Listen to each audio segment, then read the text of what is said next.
Rosa Méziane vous répond. Quand on arrêtera d'avoir un islam en fonction des pays d'origine, parce que c'est comme ça qu'en fait on a construit le CFCM, peut-être qu'on aura effectivement un islam de France. Ça, c'est la première chose. Ça n'a pas été décidé par les Français de confession musulmane, mais par Nicolas Sarkozy à l'époque. Mais pour revenir sur ces... Non, ça a été si, je suis décidé désolée. par les représentants du culte. Mais qui sont les représentants du culte?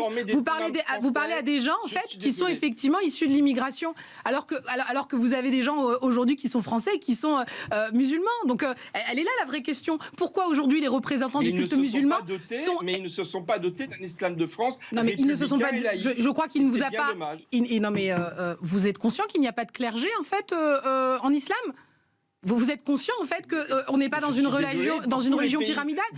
Parce que je pense que il est là en fait le souci, c'est cette vision en fait de vouloir absolument en fait un interlocuteur.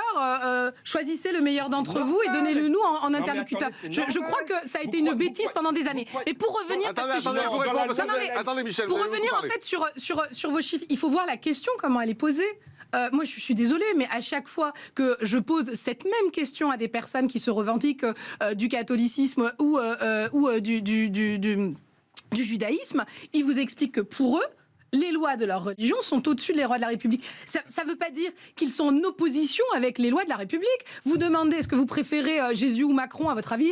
Les chrétiens, on parle des lois, là, on parle pas des... C'est pas un problème de goût. Alors, je vais vous donner un exemple très concret.